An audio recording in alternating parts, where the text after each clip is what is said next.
a young father found lying dead in the middle of a desolate roadway. He was shot 5 times. It appeared this man was a target. He's executed right there on the highway. A chill went through my body. I knew instantly that that was my son.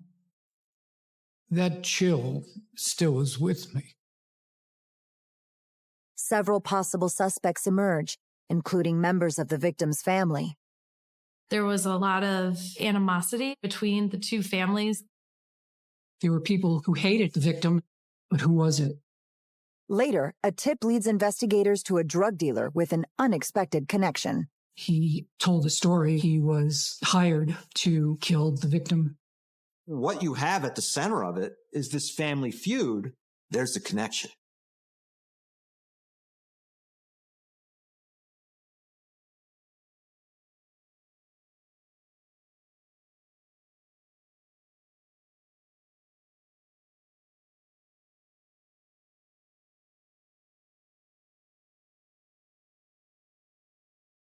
March 10th, 7 p.m., a couple was driving down Interstate 95, and they get off the connector to Rocky Neck State Park.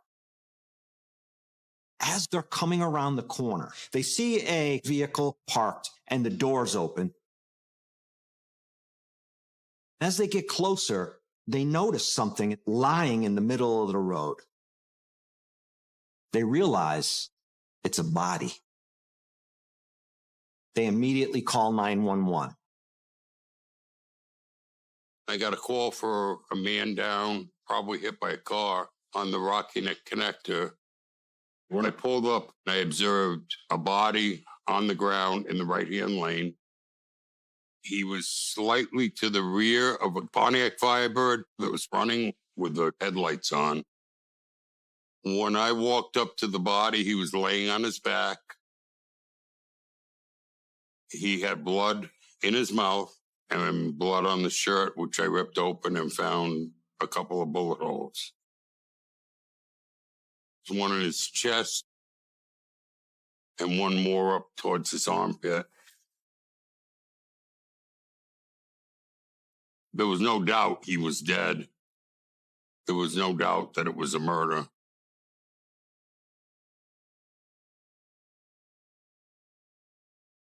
Officer Dunn calls for assistance from the Connecticut State Police, and soon after makes a disturbing realization. I knew him, the victim. It was his Pontiac Firebird on the side of the road. Officer Joe Dunn tells the Major Crimes Unit he's a local guy.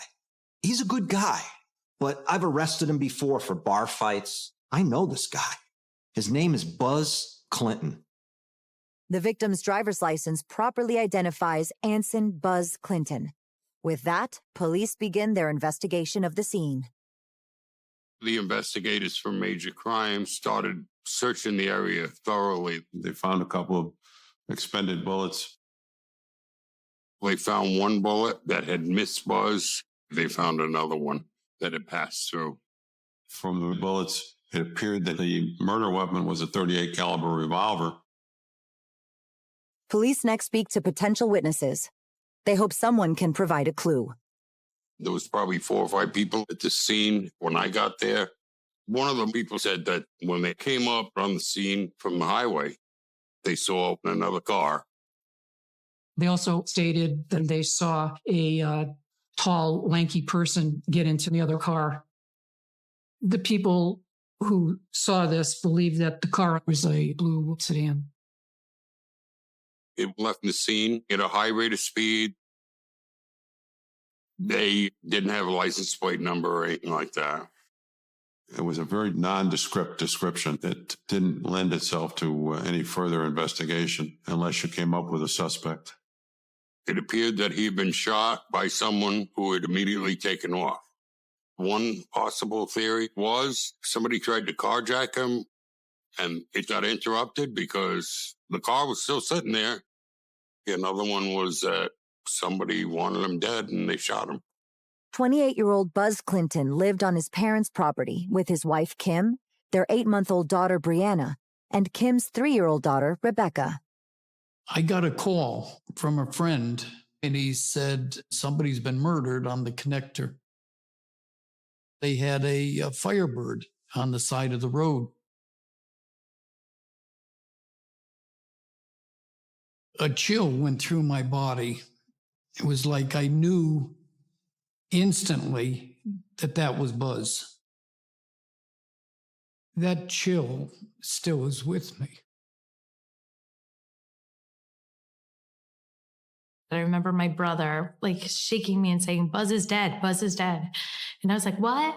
And that was a really emotional day. I said I wasn't going to cry, Dad.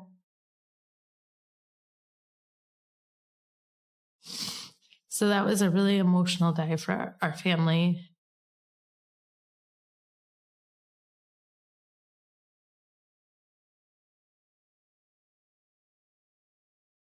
The Clinton family lived in East Lyme, and they had two other children, Suzanne and Billy, who were both considerably younger. I was turning 11 when my brother died. My mother and my father, they were older parents. They had already had Buzz, who was 17 years older than I. Buzz was tickled pink when he found out that he had his sister coming. Suzanne was his pride and joy. Buzz was definitely my idol. I loved Buzz. Buzz was my everything. Buzz was happy-go-lucky, enjoyed people, enjoyed laughing, enjoyed fooling. He did gymnastics and he did wrestling. After high school, he was an iron worker for 5 years. He had worked in Boston for a while. He worked up in Washington. In 1991, after a slump in construction, 24-year-old Buzz Clinton returns to East Lyme and takes odd jobs to make a living. He had side jobs, towing cars, and he put together a business where he had a couple of people with him. They would go to small bars in the area and put on a show, male dancing. He's a good-looking guy, in good shape. He was having fun. He's a guy in his 20s. And that's where he was when he met his wife, Kim. Shortly after that, they started a serious relationship. Kim was an attractive young lady who had a small child, Rebecca, who was about 2 years old at the time. When I met Kim, I was just so excited. She was kind and quiet and sweet. Rebecca was bubbly. She was cute. Buzz had become very much involved with Kim and the child. He ended the male dancing, decided to become a nurse. Buzz had been going to school to become a certified nursing assistant and was working part-time in a nursing home. On January 17th, 1993, Buzz and Kim marry. 6 months later, they welcomed their daughter, Brianna. Buzz was proud because he had a daughter. He was very happy at the time. And all of a sudden, a few months later, my son had been murdered. All of us were surprised. Like, how could this happen to us? How could that have happened?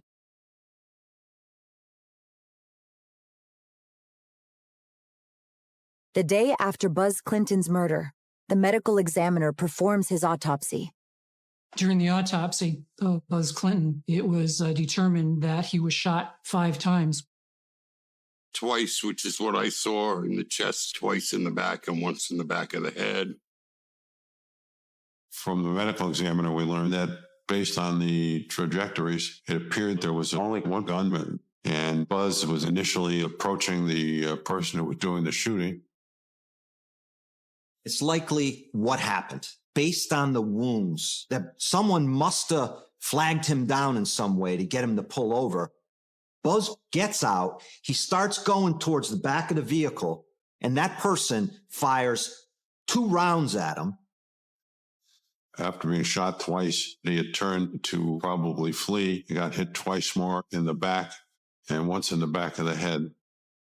4 bullets are recovered from Buzz Clinton's body. Those, along with the 2 bullets found at the scene, give police a vital clue. Clearly, it looked like a 6-shot revolver had been emptied into him. It appeared Buzz Clinton was a target. He's executed right there on the highway. This person who murdered Buzz Clinton wanted to make sure he was dead. Now that the autopsy confirms Buzz Clinton's death was a targeted attack, investigators interview his family to learn who might have had motive to kill him.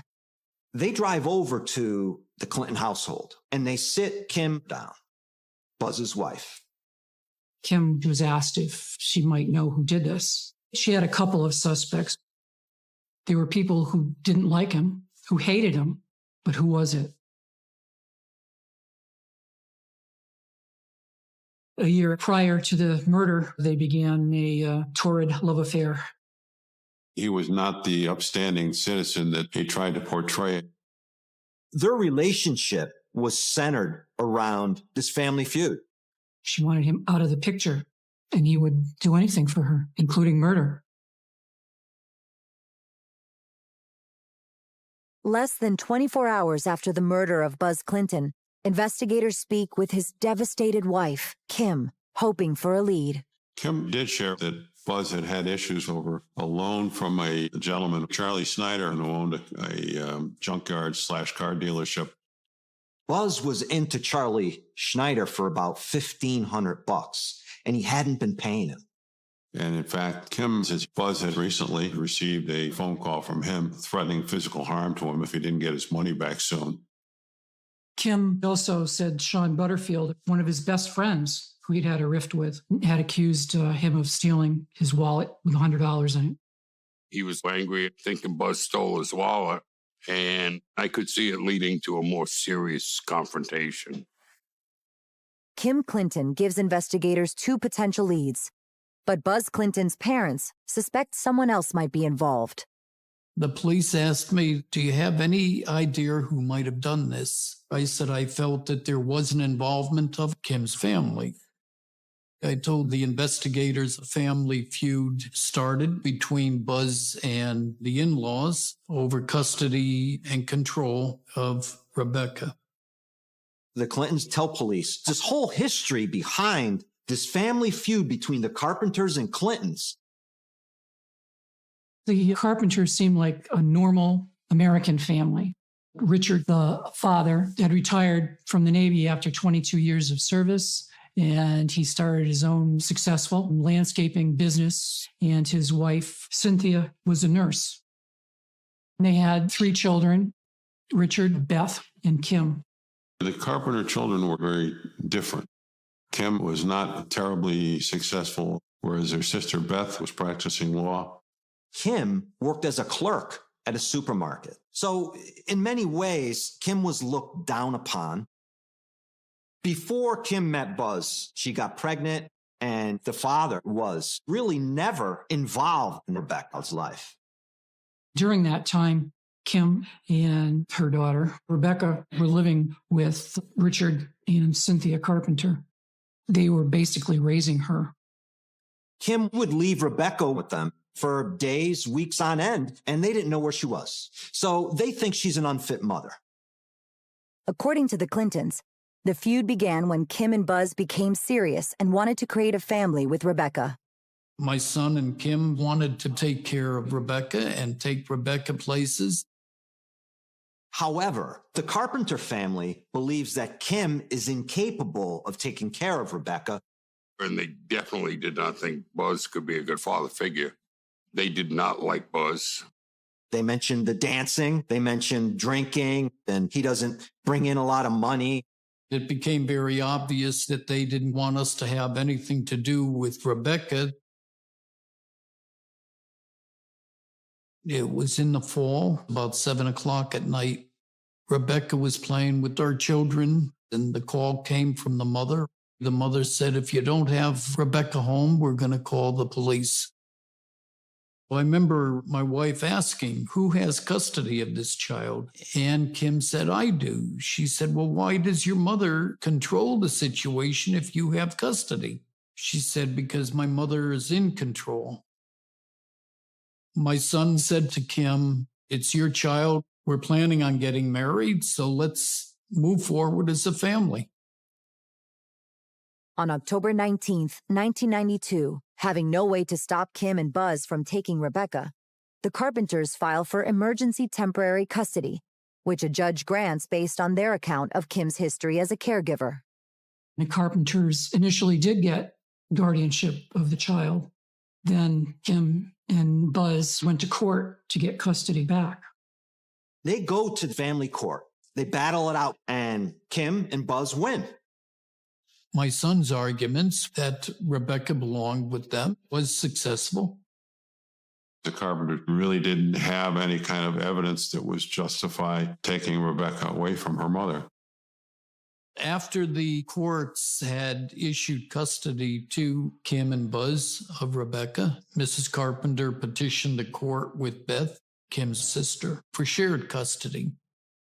Kim's parents got visitation rights, so everybody thought it would end once the custody issue was settled, but it didn't end. The Carpenters wanted their granddaughter away from Buzz Clinton. The sister, Beth, was an attorney and tried to help the parents get custody, but the court system wasn't doing it, and they were becoming frustrated. Mrs. Carpenter again petitioned the court for custody and made several charges which were not credible. They definitely implied that my brother was abusing Rebecca. It's really hard to hear the accusations that were made because that's not who he was. The Carpenters were convinced that he was abusing the child, but there wasn't any evidence of that. There was a lot of animosity between the two families. One night, Mr. Carpenter dropped Rebecca off from visitation. Buzz went over to talk to him, and they got into a verbal argument. According to Buzz, Buzz actually had been threatened by Mr. Carpenter that he would kill him. I got a phone call a couple of months before Buzz was killed. Buzz felt very threatened by Kim's family. He had just had an argument with his father-in-law. He said, if something happens to me, he killed me. The Carpenters, it seemed like they're just going to continue this grasping and legal harassment. So they researched it, Buzz did, and found that Arizona did not have grandparent right law. Buzz tells the Carpenter family, I'm going to take Kim, I'm going to take Rebecca, and we're going to move to Arizona. And the Carpenters were afraid they were never going to see their granddaughter again. What could be a better motive than Hatfields and McCoys type of dispute going on between families and someone gets murdered?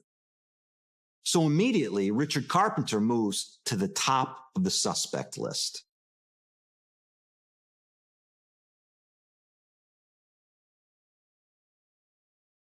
After investigators learn of a heated family feud between Buzz Clinton and his in-laws, they go to the Carpenter's residence to question them about his murder.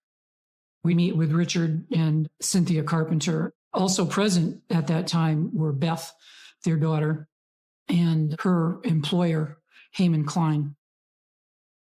Which at the time seemed strange because Heyman Klein, who was a real estate lawyer and banking lawyer, Beth and Heyman said they just wanted to be there to be part of the interview.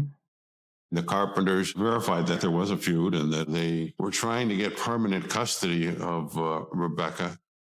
One of the things they also mentioned was that Buzz had been talking about going to Arizona. They really didn't want that to happen because then they would totally lose the child.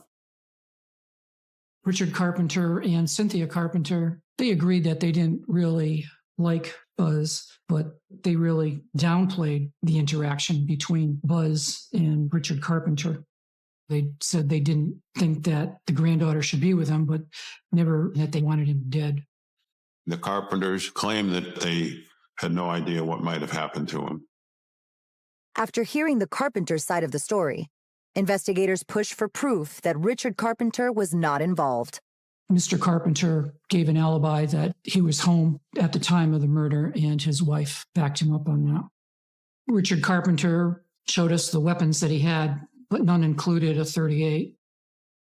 It wasn't a strong alibi, but between that and the firearms, they're pretty sure that he's in the clear. A guy who looked like a great suspect right away fizzles out.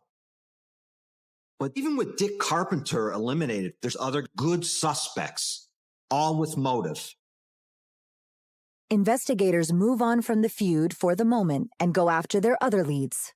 First, they look into Charlie Snyder, the man who Kim claims threatened to harm Buzz over money. Charlie Snyder's business was called Blonder's Junkyard.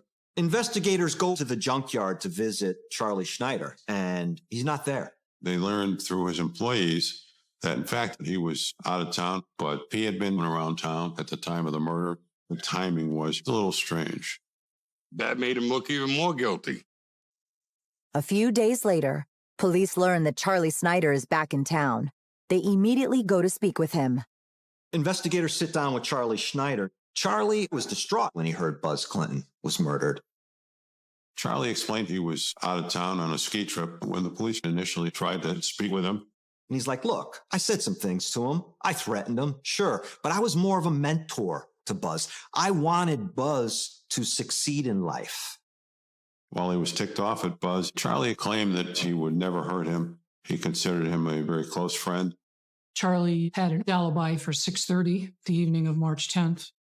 He was at a doctor's appointment during the time that Buzz was murdered. He didn't kill Buzz Clinton either. Investigators have one more potential suspect, Buzz Clinton's former friend, Sean Butterfield. About a week or two prior to the murder, Butterfield accused Buzz Clinton of stealing his wallet with $100 in it, and Buzz denied it.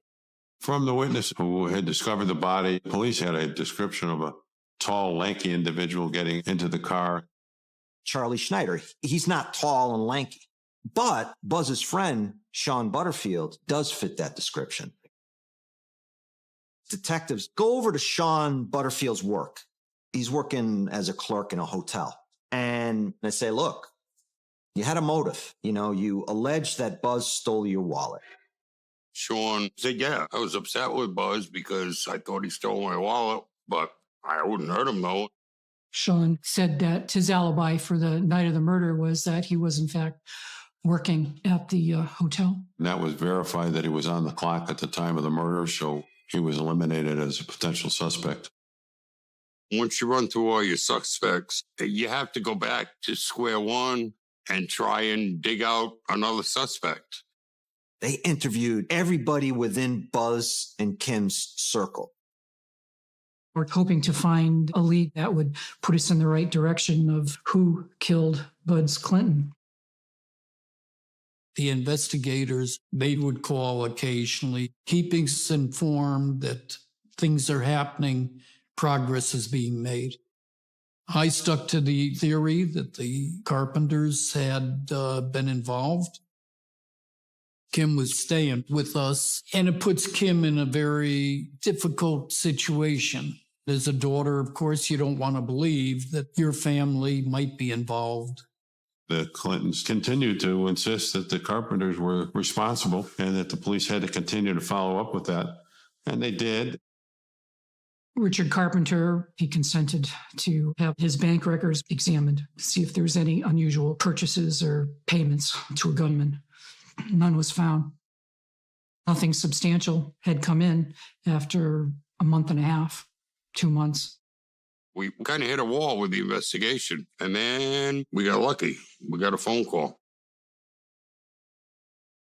On May 25th, 1994, more than 2 months after Buzz Clinton's murder, police receive a tip from a woman named Kathy White.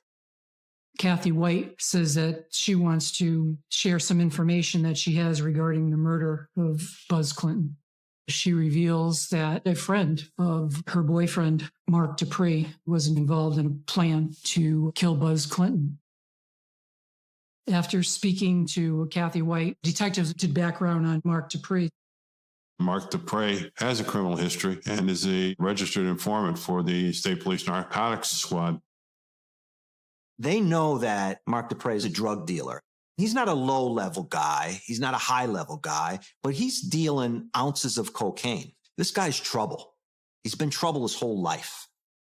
He was a potential suspect, but there wasn't a clear connection between Buzz Clinton and Mark Dupre. There just was none.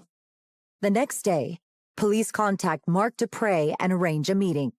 When Mark Dupre came in to talk to the police, he was under the impression that he was there just to talk about some CI work regarding drugs.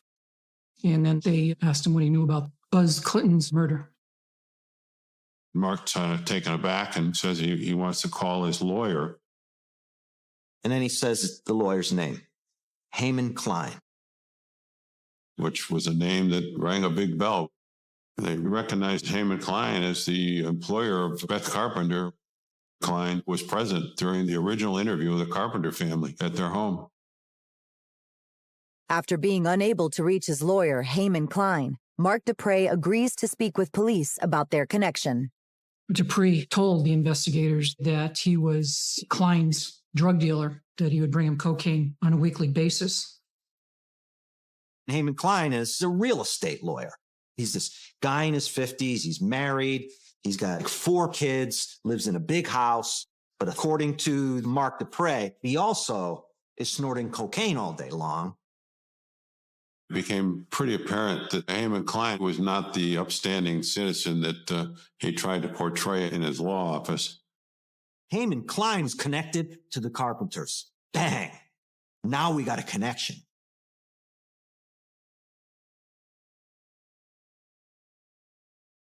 Two months after Buzz Clinton's murder, police continue to question Mark Dupre. Kathy White calls the police and says, Mark Dupre is involved in Buzz Clinton's murder. Mark Dupre comes in and says, I want to call my lawyer, Heyman Klein. Heyman Klein was at the Carpenter's house when they first questioned Dick Carpenter about Buzz Clinton's murder. And what you have at the center of it is this family feud. There's a connection. So it looked like the murder was somehow related to the feud between Buzz and the Carpenters over custody of Kim's daughter, Rebecca. Maybe we cleared the Carpenters too quick. This is potentially for murder for hire. It's time to start a full court press on Dupre and see what's going on here. We made it clear to him that if he had been directly involved, that he was in serious trouble and that his best deal was to cooperate. The hope was that we would be able to get him to roll over and to start talking. Hours go by, and finally, Mark Dupre says, look, Heyman Klein, he's the one who hired me. And then eventually Dupre told the story of how he was hired by Heyman Klein to kill Buzz Clinton. Several months before the murder, Heyman Klein told Dupre he had a potential job for him. He had met with Heyman Klein at a Christmas party in Heyman Klein's office. Heyman Klein talked to Mark Dupre about killing Buzz Clinton. They negotiated a price of $8,500, and Klein gave him $1,500 as a down payment. Between Christmas and March 10th, some planning was going on as to how to best accomplish this. Dupre said that he scoped out Buzz Clinton and he followed him a few times, but he could never get him alone to kill him. At about 6:30 p.m. on March 10th, Mark Dupre sees an opportunity to kill Buzz Clinton on a desolate stretch of road. Mark Dupre told us he's following Buzz Clinton on the highway at the Rocky Neck connector. Buzz didn't know who he was, but Mark flashes his headlights to try and get the attention of Buzz and have him pull over, which he does. At which point, Buzz Clinton got out of the car. Buzz walked towards him. Apparently, Mark Dupre got out of the car. As Buzz was walking toward him, Mark took the gun out and fired 6 times. At that point, Dupre says he saw lights coming on the highway and quickly got back into the car and took off. He threw the gun out of the car along the highway somewhere so it couldn't be identified.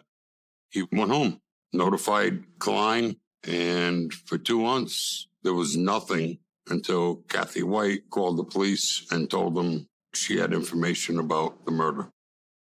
Mark Dupre then gives detectives a potentially crucial piece of the conspiracy to kill Buzz Clinton. Mark Dupre mentions a meeting one night. He's in Heyman Klein's office, and Beth Carpenter is there. Heyman Klein specifically says to Beth Carpenter that night, before the murder, Mark is going to help with that thing. And Mark Dupre says they were an item. Heyman Klein and Beth Carpenter, they got an affair going on. It was possible that Beth was behind it, and Heyman was doing what Beth wanted. With his confession in hand, police arrest Mark Dupre for Buzz Clinton's murder. Investigators turn their attention to Heyman Klein, the man Dupre claims hired him. Dupre gave the investigators information that Klein was sending him checks. Investigators got search warrants to verify this.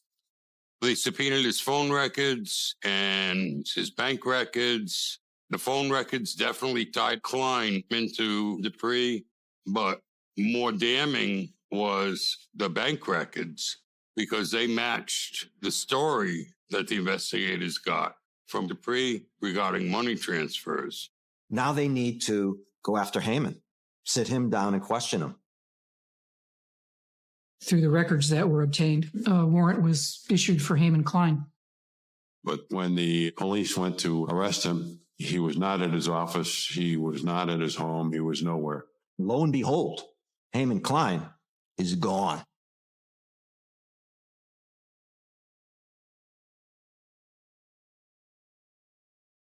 With Heyman Klein on the run, investigators turn to his lover and possible co-conspirator, Buzz Clinton's sister-in-law, Beth Carpenter. They went to talk to Beth, and she was nowhere to be found. We became aware shortly thereafter that Beth Carpenter had gone to Great Britain. Beth Carpenter left the country, went to work over in England for a while as an attorney. That made her look even more guilty. They notified us that Mark Dupre was the one who did the shooting and had been arrested. And it's apparent his co-conspirator, Heyman Klein, had disappeared from the area. And Beth had disappeared to England. And so we surmised, but we didn't have any information that she was involved directly. But that gave great comfort to us because we knew there was headway being made at this point. Police in Connecticut, through her family, are able to contact Beth Carpenter in England. We had law enforcement speak with her there, and she's telling us she doesn't have anything to do with this. Beth Carpenter admits that she had an affair with Heyman Klein, but otherwise she said, no, I had nothing to do with this. If he did it on his own. She says they broke up, but Heyman Klein was so obsessed with her, he is still communicating with her while he's on the run. He kept trying to call her, so she offered to help us apprehend Heyman Klein. Law enforcement is skeptical of Beth Carpenter's claim that she is not involved in the plot to kill Buzz Clinton, but accept her offer to help apprehend Heyman Klein. They had a prearranged phone call. He was going to speak to her from a payphone in California. They were able to get a time and place in California where Heyman Klein was going to be at a particular phone booth to call Beth. The Fugitive Task Force in California was waiting at the phone booth. Beth makes that call, and Heyman picks up, and he is arrested. On February 5th, 1996, nearly 2 years after Buzz Clinton's murder, Heyman Klein is apprehended in California and extradited back to Connecticut on charges of capital felony murder and conspiracy to commit murder. They bring Heyman in, and they start to do interviews with him. We made it clear to him that we wanted his cooperation. We could potentially take the death penalty off the table. We were convinced that the Carpenters, certainly Beth Carpenter, were involved, but he immediately shut up. He wasn't going to tell anybody anything. He wanted to go forward with his case. Heyman Klein pleads not guilty, but after a year and a half of trial preparation, on June 12, 1997, he has a change of heart. We ended up starting a trial. We spent almost a month picking jurors. He learned that Dupree had made a deal, so he figured that it would be best for him to make a deal too. He decides to talk, and he says, Beth Carpenter was the mastermind behind this whole thing. He told of her involvement and how she had persuaded him to hire someone to kill her brother-in-law, Buzz Clinton. The motive for Heyman was to keep Beth happy. Heyman Klein admits he was infatuated with Beth Carpenter and would do anything for her, including murder. About a year prior to the murder, they began a torrid love affair. Their relationship was centered around this family feud. This whole plan to murder Buzz Clinton is really hatched in bed. Klein said she said that Buzz was a bad guy. He was sexually assaulting little Rebecca. Buzz denied it, and Kim denied it. It's all secondhand stuff that Beth was telling him, and we were not able to find any signs of abuse of any kind. She wanted him out of the picture. The only way that she could think of to get rid of him is to murder him. She kept pleading and pleading with Heyman to help. When Beth Carpenter heard Buzz was moving to Arizona, that was the last straw. Ultimately, Heyman agreed to help. Heyman tried to justify it in his own mind by saying he was protecting this child. When the investigators got the confession from Klein, they were able to take that information along with what they got from Dupree and get a warrant for Beth Carpenter. On August 26, 1997, a warrant is issued for Beth Carpenter on a capital felony, conspiracy to commit murder charge. If convicted, she could face the death penalty. Law enforcement in Connecticut is communicating with Scotland Yard. They know where Beth is. They're going to bring her in. We thought she was in Great Britain, but they went to get her in Great Britain and found out that she had moved to Ireland.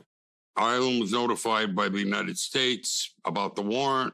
The authorities there picked her up. Beth Carpenter is in custody in Ireland. But there's a problem. Ireland will not extradite someone facing the death penalty.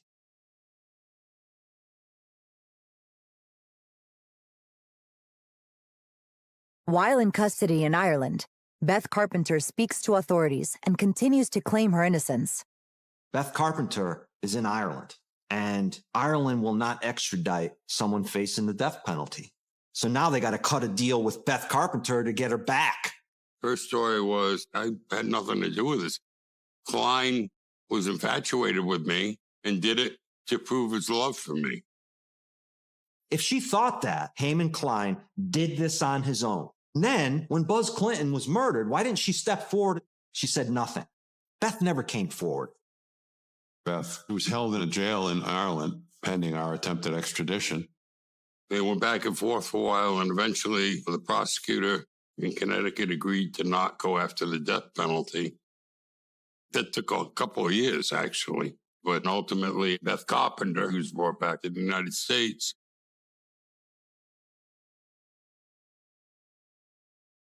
In June of 1999, more than 5 years after Buzz Clinton's murder, Beth Carpenter is extradited back to Connecticut, where she pleads not guilty to the charges.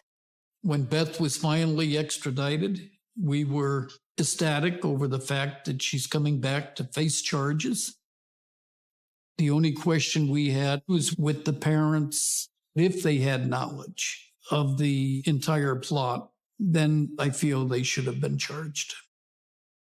There was never any evidence that Richard or Cynthia Carpenter knew about this or were involved in the plan to kill Buzz Clinton.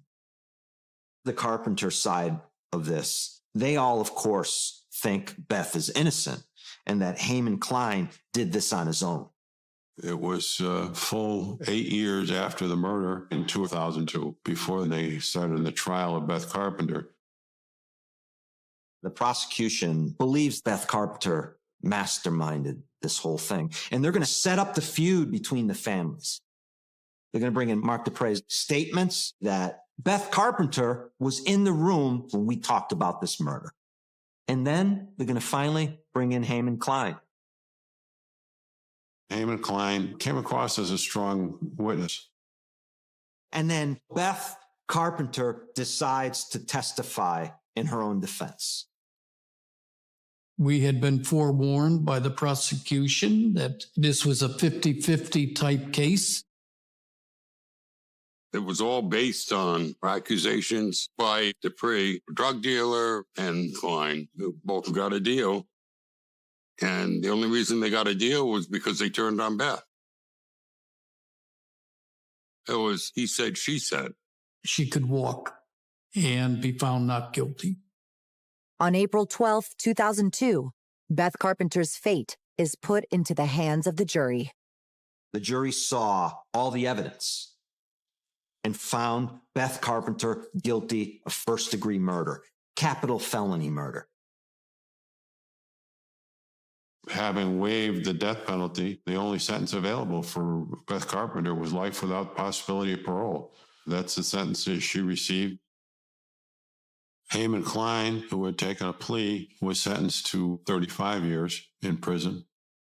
Mark Dupree was sentenced to 45 years in prison.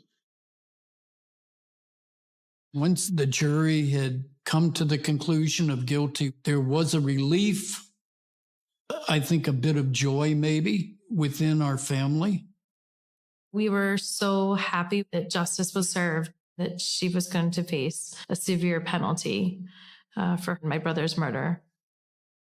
Every murder is senseless, obviously, but here we have a case where Buzz Clinton and Kim Clinton did the right thing. They took the case of Rebecca to court, and they won. It should have ended there, but it didn't end there. Beth Carpenter decided she was going to do whatever it took to get that child. And in this case, it meant murder.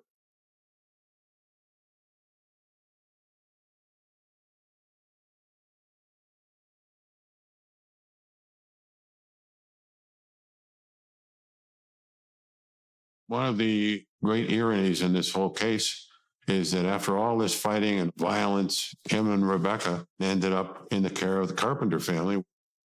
A few months after the murder, Kim decided to move out with Brianna and Rebecca and not really be with our family.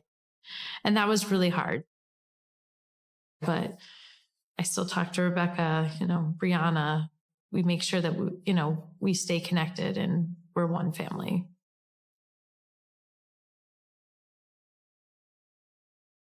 I still hold an awful lot of anger over why it was committed, the murder. The fact that I was unable to be a protector of my son. And so that lives, in my heart as a father.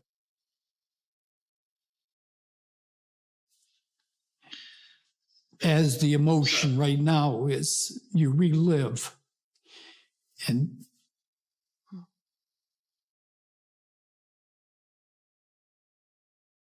Buzz lived 28 long years. I think he would want to be remembered as someone who had a great heart and a great soul, and he would have done anything for his family at the time.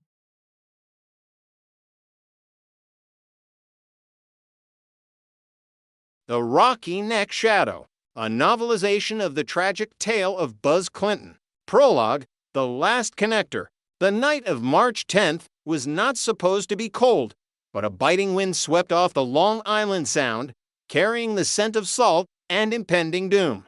On the Rocky Neck Connector, a desolate stretch of asphalt that bled into the darkness of the state park, the world felt abandoned.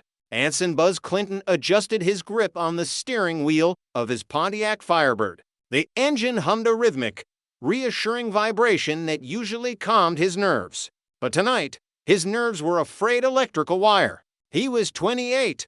A father, a husband, and a man caught in the crosshairs of a family war he never asked to lead. Ahead, a flash of headlights mirrored in his rearview. A signal, a warning. He pulled over. The Firebird's headlights cut to lonely tunnels into the gloom. He stepped out, the gravel crunching under his boots. He expected a conversation. He expected, perhaps, another round of the verbal sparring that had defined his life for the past year. He didn't expect the flash of steel. He didn't expect the first leaden sting in his chest. As Buzz turned to flee, the world began to spin. The headlights of his beloved car stayed on, illuminating the stage of his own execution. 5 shots echoed through the Connecticut woods, swallowed by the wind. Then, silence save for the idling engine and the distant, rhythmic crashing of the waves against the shore. Chapter 1: The Golden Son of East Lyme. To understand the death of Buzz Clinton, one had to understand the life he left behind in East Lyme. The Clinton household was one of warmth, if not excessive wealth. Buzz was the eldest, the pride of parents who had waited years to see him grow. He was 17 years older than his sister, Suzanne, and to her, he wasn't just a brother, he was a titan. He was the man who could do backflips in the backyard, the wrestler who never backed down, the ironworker who had touched the sky on the skyscrapers of Boston and Washington. Buzz was just, kinetic. His father, Bill, would later recall, staring at the empty seat at the dinner table. He had this gravity. People just wanted to be near him. But the construction slump of the early 90s had brought the Titan back to earth. In 1991, Buzz found himself back in East Lyme, taking odd jobs to keep the lights on. He was a man of many faces, a tow truck driver by day, and in a turn that would later be weaponized against him, a male dancer by night. It was a lark, a way to make quick cash while staying in shape. He had the physique of a man who spent his days hauling steel beams and the charisma to match. It was in one of those dimly lit local bars, amidst the thumping bass and the smell of cheap beer, that he met Kim.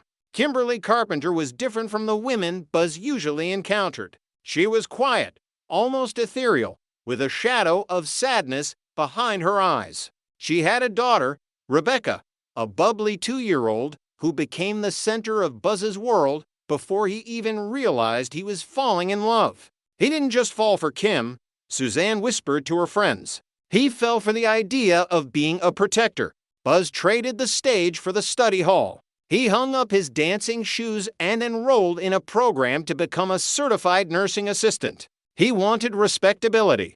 He wanted a white picket fence life for Kim and Rebecca. On January 17, 1993, they said their vows. 6 months later, their own daughter, Brianna, was born. For a brief, shimmering moment, Buzz Clinton was the happiest man in New London County. He was a father of 2. A man with a career path, and a husband to a woman he adored. But under the surface, a poison was brewing, and that poison had a name: the Carpenters. Chapter 2: The House of Carpenter. If the Clintons were salt of the earth, the Carpenters were polished granite.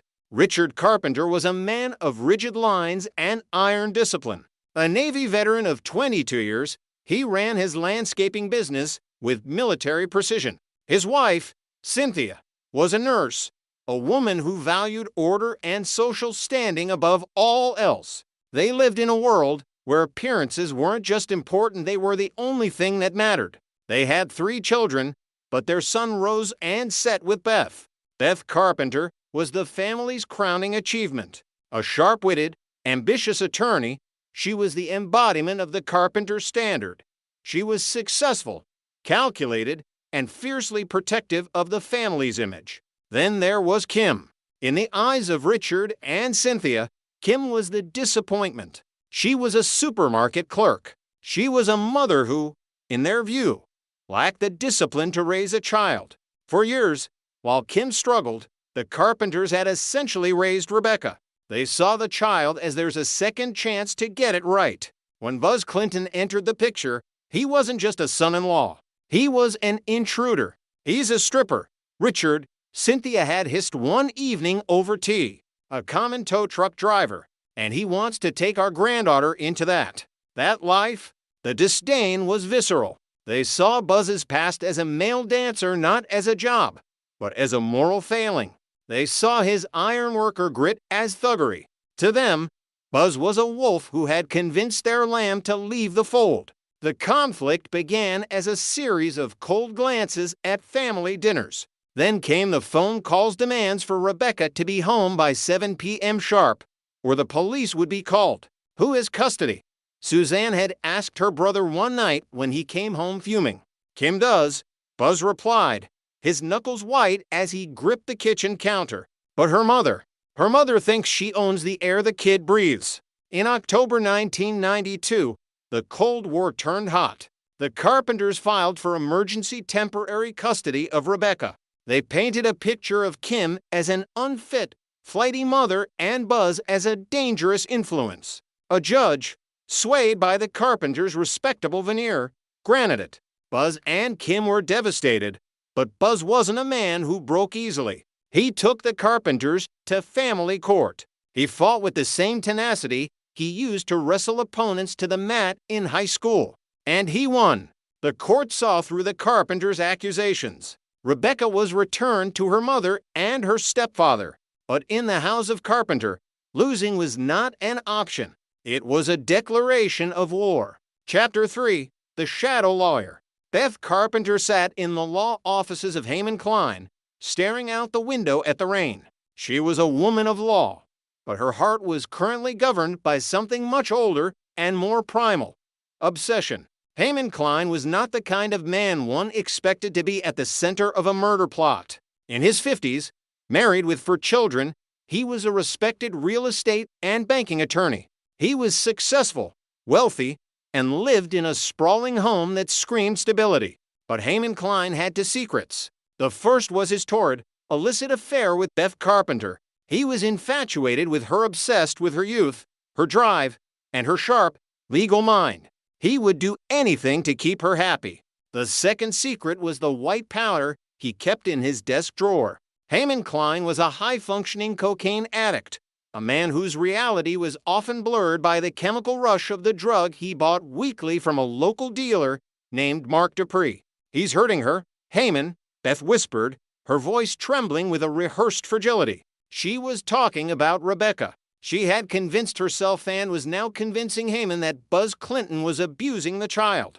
There was no evidence, no police reports, no medical findings, just the poisonous whispers of a woman who couldn't stand to lose. "He's going to take her to Arizona," Beth continued, her eyes welling with tears.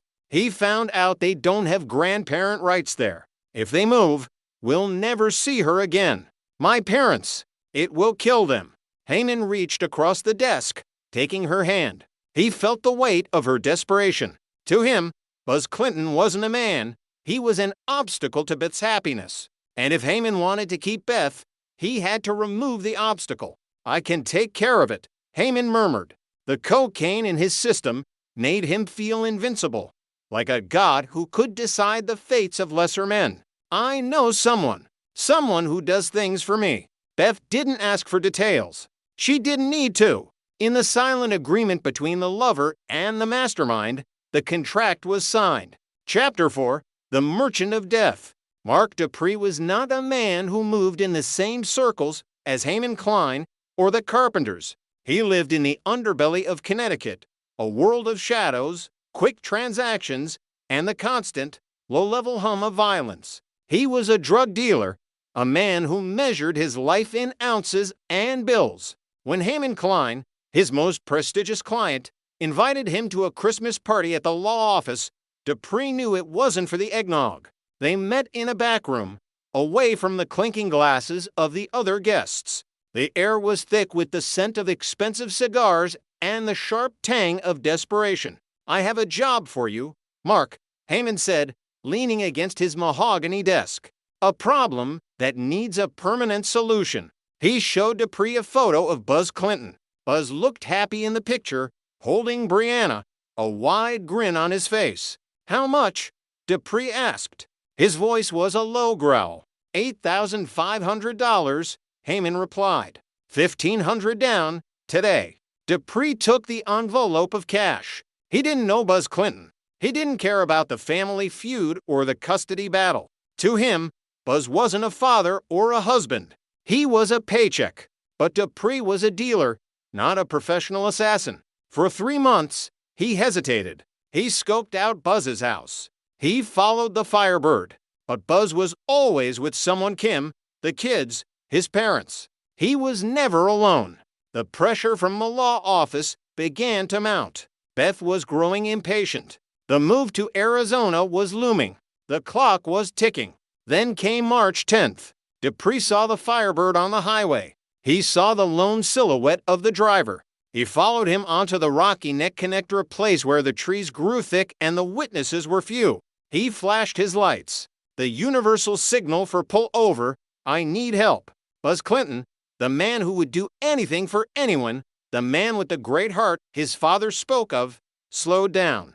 He pulled his Pontiac to the shoulder. He stepped out into the cold March air, ready to offer a hand to a stranger.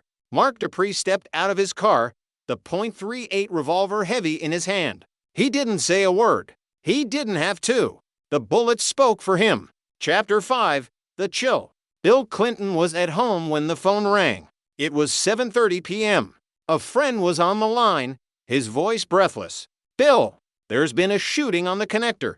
A man is down. They say there's a Firebird on the side of the road. A chill went through Bill's body, a physical, icy sensation that started at the base of his spine and radiated outward until his teeth chattered. It wasn't just fear. It was a premonition. I knew, Bill would say years later, his voice breaking. I knew instantly that was my son. He drove to the scene, but the police tape kept him back. He saw the flashing blue and red lights reflecting off the chrome of the Firebird. He saw the white sheet on the asphalt. Officer Joe Dunn, a local cop who had known Buzz for years, approached the car. He had arrested Buzz once or twice for bar fights, the usual scrapes of a young man with too much energy, but he liked him. Buzz was a good guy. Dunn looked at the body. He looked at the blood on the shirt. He felt the same chill Bill Clinton was feeling. It's him, Dunn whispered into his radio. It's Anson Buzz Clinton. The investigation began before the body was even cold. Major crimes moved in. They found the expended bullets. They found the tall, lanky description from a witness who saw a blue sedan flee the scene. But as the sun rose over East Line the next morning, the police didn't have a suspect. They had a grieving family, a shattered widow, and a trail that led directly into a house of granite. The war was over for Buzz Clinton, but for those he left behind, the battle for justice was just beginning. To be continued. Shadows on the Connector, The Fall of Buzz Clinton. Chapter 1, The Cold Asphalt. The Rocky Neck Connector was a ribbon of black asphalt that felt as though it led to nowhere. On the night of March 10th, the Connecticut air was a biting teeth chatter, a late winter chill that refused to surrender to the coming spring. The moon was a sliver of bone in a bruised sky, casting long, distorted shadows of the skeletal trees that line the highway. At 7 p.m., the world should have been settling into the hum of domesticity, dinners being served, children being tucked in, the soft glow of television sets illuminating living rooms. But on that desolate stretch of road, the silence was absolute, broken only by the rhythmic ticking of a cooling engine. A pair of headlights from a passing sedan cut through the gloom. The driver slowed, his eyes narrowing at the sight of a white Pontiac Firebird parked haphazardly on the shoulder. Its doors stood open like the wings of a broken bird, the interior light casting a sickly yellow glow onto the pavement. "Jerry, look," the woman in the passenger seat whispered, her hand gripping the dashboard. They saw it then. A shape. Not a deer, not a discarded piece of debris. It was a man, lying spread eagle in the right-hand lane. His chest was a dark, glistening map of tragedy. When Officer Joe Dunn arrived minutes later, his breath hitching in the frigid air, he didn't expect the ghost of his own past to be waiting for him. He stepped out of his cruiser, the blue and red lights strobing against the trees, and approached the body. He recognized the car first. That Firebird. It was a local fixture, a symbol of a young man's pride. Dunn knelt. He ripped open the blood-soaked shirt, his fingers trembling. The bullet holes were clean, professional, and devastating. One in the chest, one in the armpit. "God, Buzz," Dunn whispered. He had arrested Anson Buzz Clinton before, mostly for bar fights, that kind of scrapes a man with too much muscle and a heart too big for his own good gets into. Buzz wasn't a criminal, he was a firecracker, a man of iron and laughter. To see him here, silenced on the cold ground, felt like a violation of the town's very soul. Dunn looked up at the empty highway. Buzz hadn't been carjacked. The Firebird was still running, its headlights cutting into the darkness, illuminating the empty road ahead. This wasn't a robbery gone wrong. This was an execution. Chapter 2, The Ironworker's Grace. Years before he became a name on a police report, Buzz Clinton was a man of heights. As an ironworker, he had danced on the skeletal steel of skyscrapers in Boston and Washington, walking beams hundreds of feet above the pavement with the nonchalance of a man strolling through a park. He was a physical specimen, broad-shouldered, with a smile that could disarm a hostile room. In East Lyme, he was the guy everyone knew. He was the older brother who doted on his baby sister, Suzanne, treating her like a fragile gem. He was the son who, despite his rough edges, would show up at his parents' door with a grin and a story to tell. By 1991, the construction boom had soured. The high-rise jobs dried up, and Buzz found himself back in the quiet coastal air of Connecticut. He took odd jobs, towing cars with a weathered truck, but his real fame came from a different kind of stage. He had started a business, a troupe of male dancers. To some, it was a joke. To Buzz, it was a lark. He had the body for it, the confidence, and the sheer charisma to command a room full of cheering women. It was during one of those nights, amidst the strobe lights and the bass-heavy music of a local bar, that he saw her. Kim. She wasn't like the others. She sat at a corner table, quiet, a bit reserved, with a beauty that seemed anchored in a deep, unspoken sadness. She was a single mother, struggling to raise a 2-year-old daughter named Rebecca while living under the stifling roof of her parents, the carpenters. Buzz didn't just fall for Kim, he fell for the idea of being the man who could save her. "I can be more than this," he told her one night, their breath mingling in the cramped cabin of his truck. "I'm going to nursing school. I want a real life, Kim. For you. For Rebecca." And he meant it. He hung up his dancing shoes and traded the iron beams for medical textbooks. He became a certified nursing assistant, working long shifts at a local home, his large hands learning a new kind of gentleness as he cared for the elderly. On January 17, 1993, they stood before a judge and promised forever. 6 months later, their daughter Brianna was born. Buzz was tickled pink, as his father would say. He had the white picket fence, the beautiful wife, and 2 daughters to protect. But he didn't realize that by marrying Kim, he had declared war on a dynasty. Chapter 3, The House of Carpenter. Richard and Cynthia Carpenter lived in a world of order. Richard was a retired Navy man, a person for whom life was a series of checkboxes and protocols. His landscaping business was thriving because he treated grass like a military formation. Cynthia was a nurse, a woman who valued clinical precision over emotional messiness. They had 3 children. There was Richard Jr., the son who followed the rules.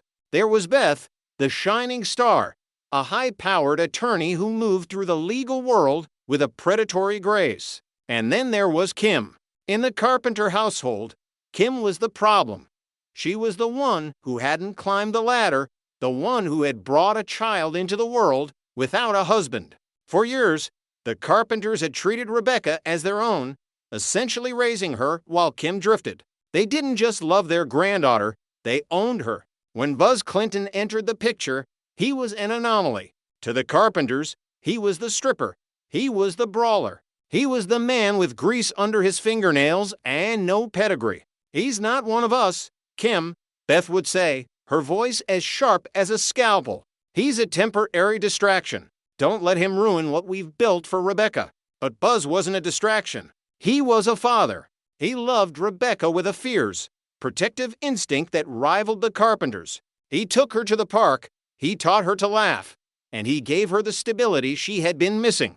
The feud didn't start with a scream, it started with a phone call. One evening, while Rebecca was playing at the Clinton household, the phone rang. It was Cynthia. Her voice was ice. "Bring her home now, or I'm calling the police." Buzz stood in the kitchen, watching Rebecca play with his younger siblings. He looked at Kim, whose face was pale. Who has custody? Kim, Buzz asked, his voice low and steady. I do, she whispered. But they control everything. Not anymore, Buzz said. That was the moment the lines were drawn. The Carpenters filed for emergency custody, painting Kim as unfit and Buzz as a dangerous influence. They fought in the sterile courtrooms where Beth felt at home, using every legal trick in the book to keep Rebecca away from the ironworker. But they lost. The judge saw a young couple trying to build a life. He saw a father who had cleaned up his act and a mother who was finally standing on her own feet. The Carpenters didn't take defeat well. In their world, if the law failed you, you found another way to enforce the order. Chapter 4. Shadows in the Firm. Beth Carpenter's office was a sanctuary of mahogany and leather. As a lawyer for Heyman Klein, she was surrounded by the elite. Heyman was a man in his 50s, a successful real estate attorney with a big house, a wife, and 4 children. He was the image of suburban perfection. But Heyman had a secret. He was obsessed with Beth. She was younger, sharper, and possessed a darkness that Heyman found intoxicating. Their affair was a secret whispered in the hallways of the firm, fueled by expensive wine and something more dangerous. Heyman wasn't just a lawyer, he was a high-functioning addict. He snorted cocaine off his desk between closings, the white powder giving him a sense of invincibility. He would do anything to keep Beth happy. He would buy her jewelry, he would win her cases, and if she asked, he would remove the obstacles in her path. He's moving them to Arizona. Heyman, Beth said one night, her eyes red from crying. Buzz is taking Rebecca away. He found out they don't have grandparent rights there. If they leave, I'll never see her again. My parents, it'll kill them. She leaned into him, her voice a seductive poison. He's a monster, Heyman. He's hurting her. I know he is. There was no proof of abuse. There were only the echoes of a family feud that had turned into a sickness. But to Heyman, fueled by lust and the frantic energy of a cocaine high, Beth's word was gospel. We'll stop him, Heyman whispered, stroking her hair. Whatever it takes, Beth, we'll stop him. He didn't call a private investigator. He didn't call the police. He called his dealer. Chapter 5. The Hired Gun. Mark Dupree was not a man of ironworker grace. He was a creature of the underbelly, a man who dealt in ounces and misery. He was a registered informant for the state police, a rat who played both sides to stay out of a cell. When Heyman Klein summoned him to a Christmas party at the law office, Dupree expected a tip about a drug bust. Instead, he found the lawyer sitting in the dark, the smell of expensive cologne and cheap desperation hanging in the air. I have a job for you, Mark, Heyman said. A problem that needs to go away. He showed him a picture of Buzz Clinton. $8,500, Heyman said. $1,500 down. Tonight, Dupree looked at the photo. He saw a man who looked like he could snap him in half. But Dupree had a gun, and Buzz only had his hands. For months, Dupree stalked the edges of Buzz's life. He watched the Firebird pull into the driveway. He watched Buzz hug his kids. He looked for a moment of weakness, a desolate stretch of road where the witnesses were only the trees and the moon. On March 10th, he found it. He followed the Firebird onto the Rocky Neck connector. He pulled up behind him, flashing his high beams the universal signal for help or a warning. Buzz, ever the good guy who couldn't leave someone stranded, pulled over. The young father stepped out of his car, his breath misting in the air, his hand raised in a friendly wave. Hey, everything okay? Buzz asked. Dupree didn't answer. He stepped out of his sedan, the .38 revolver heavy in his hand. He didn't see a man. He saw $8,000. The first 2 shots hit Buzz in the chest. The ironworker staggered, his eyes wide with a sudden, terrible understanding. He turned to run, to get back to the safety of the Firebird. But the bullets followed him. 2 in the back. 1 in the back of the head. The silence returned to the connector. Dupree climbed back into his car, the engine roaring as he sped away into the night, leaving Anson Buzz Clinton to bleed out on the cold Connecticut asphalt. Sins of the blood. The Rocky Neck Mystery, based on a true story. Prologue, The Connector, March 10, 1994, 6:58 p.m. The darkness on the Rocky Neck Connector was not merely an absence of light. It was a physical weight. It pressed against the windows of passing cars, swallowing the beams of headlights that dared to cut through the Connecticut night. The air was crisp, holding the last biting chill of a lingering New England winter, smelling faintly of damp pine and cold asphalt. Interstate 95 hummed nearby, a river of light and sound, but here, on the off-ramp leading toward the state park, silence had reclaimed its territory. A lone vehicle sat on the shoulder, a Pontiac Firebird. Its engine was still running, a low, rhythmic growl that vibrated through the chassis. The headlights cut twin tunnels through the gloom, illuminating nothing but the empty stretch of road ahead. The driver's side door stood open, a gaping mouth screaming a silent warning to anyone who passed. Inside the car, the dashboard lights cast a ghostly green glow on empty seats. The heater hummed, blowing warm air into a void. 50 yards back, a sedan turned off the highway. A couple, tired from the work week, argued softly about dinner plans, their voices low against the radio's chatter. As they rounded the gentle curve of the connector, the driver squinted. "What is that?" he asked, lifting his foot off the gas. His wife leaned forward, peering through the windshield. "It looks like a car broken down." "The door's open. Odd place to park," the husband muttered. He slowed the vehicle as they approached the Firebird. The red taillights of the sports car burned like angry eyes in the dark. As their headlights swept past the Firebird's rear bumper, the beams caught something else. Something that didn't belong on the asphalt. A shape. A pile of clothes. No, a man. "Oh my God," the wife gasped, her hand flying to her mouth. "Stop. Stop the car." The husband slammed on the brakes, the tires skidding slightly on the cold grit. The car came to a halt 20 feet away. In the harsh glare of their high beams, the scene froze in a horrific tableau. The man lay on his back in the middle of the right-hand lane. He was motionless. His arms were splayed out, palms up, as if in a gesture of surrender or supplication to the uncaring sky. The wind ruffled his shirt, but the chest beneath it did not rise. "Is he? Did someone hit him?" the husband whispered, fear tightening his throat. "Don't get out," the wife said, her voice trembling. "Call 911. Just call 911. Outside, the wind howled through the trees of Rocky Neck State Park, carrying with it the secrets of what had just transpired. The Firebird idled on, waiting for a driver who would never return. Chapter 1, The Familiar Face. 7:15 p.m. Officer Joe Dunn had seen death before.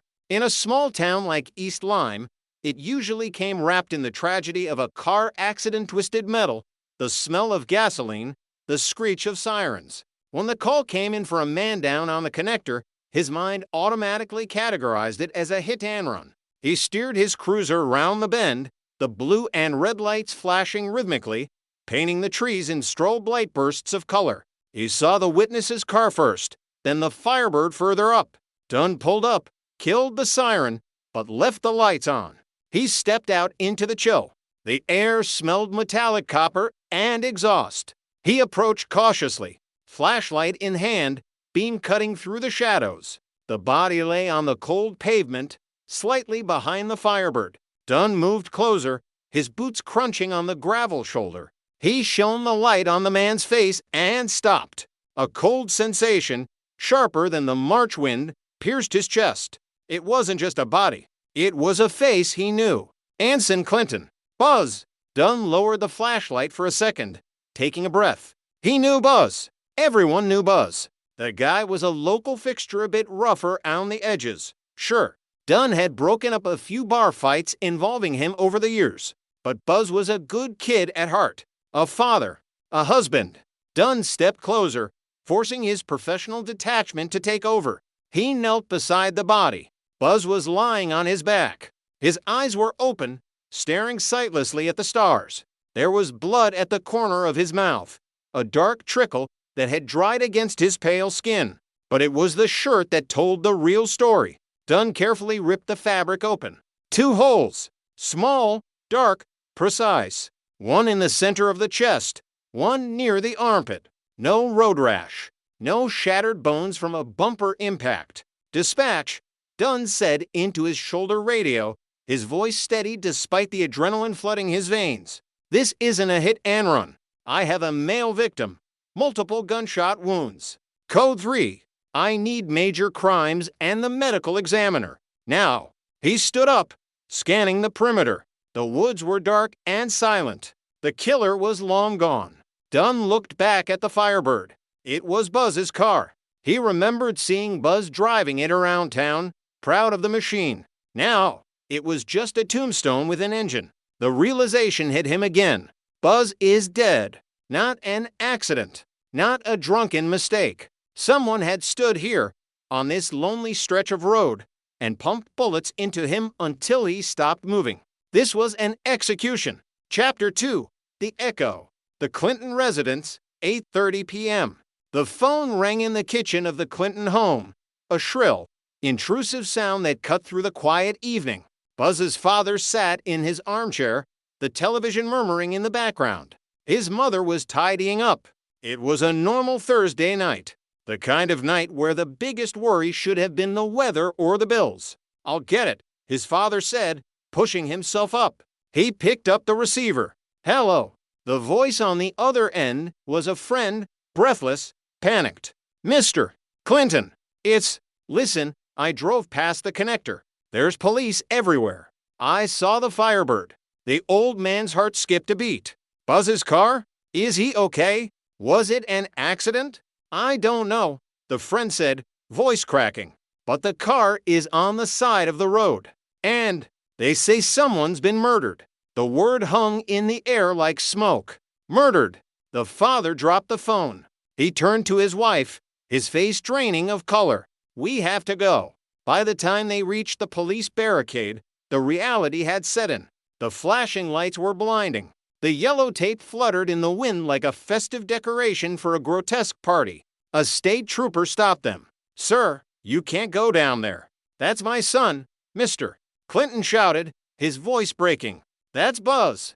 That's his car. From the shadows, an investigator emerged. He looked tired. He walked over to the parents, removing his hat. He didn't need to speak. The look in his eyes said everything. Buzz is dead. The world tilted. For the Clintons, the timeline of their lives split into 2 distinct eras, before this moment and the nightmare of after. Buzz their Buzz, the boy who did gymnastics in the living room, flipping off the furniture. The young man who had worked the high steel in Boston, fearless and strong. The man who had danced in clubs, charming everyone with a smile that could light up a room. The father who had just held his baby daughter, Brianna, hours ago. Executed. Who? His mother whispered, clutching her husband's arm to keep from collapsing. Who would do this? The investigator shook his head. We're going to find out. Ma'am, we promise. But as the family stood there, shivering in the cold, the seeds of suspicion were already taking root. They knew Buzz. They knew he wasn't perfect. He had a temper. He had debts. But enemies? There was only one group of people who truly hated Buzz Clinton. Chapter 3, The Autopsy of a Feud. March 11, 1994, the morgue. The stainless steel table was cold. The medical examiner, Dr. Carver, adjusted the overhead light. Subject is Anson Buzz Clinton, 28 years old. The examination was clinical, stripping away the humanity of the man to reveal the mechanics of his death. Gunshot wound 1 and 2, anterior chest, Dr. Carver dictated. Gunshot wounds 3 and 4, posterior torso. Gunshot wound 5, occipital region of the skull. He paused, looking at the trajectory rods protruding from the body. Analysis, he muttered to the recorder. The victim was likely flagged down. He approached the shooter. The first 2 shots hit him in the chest. He turned to run a natural instinct. The next to hit him in the back. He fell. Dr. Carver touched the wound on the back of the head. The final shot. Contact wound. The shooter walked up to him, while he was on the ground and finished it. He snapped off his gloves. This wasn't a robbery. This wasn't a scuffle. The shooter wanted to make absolutely certain Anson Clinton never stood up again. East Lyme Police Station, Interview Room 1. Detectives sat across from Kim Clinton. She was young, pale, her eyes red-rimmed from crying. She held a tissue in her hand, twisting it into a tightrope. "Mrs. Clinton," Detective Sergeant Miller said softly, "we need to know, did Buzz have enemies?" Kim took a shaky breath. He owed money. A little bit. To who? Charlie Schneider. He owns a junkyard. Buzz borrowed about $1,500. Charlie called him last week. Said he'd break his legs if he didn't pay. Miller jotted this down. Loan shark. Classic motive. Anyone else? Sean Butterfield. Kim whispered. Buzz is best friend.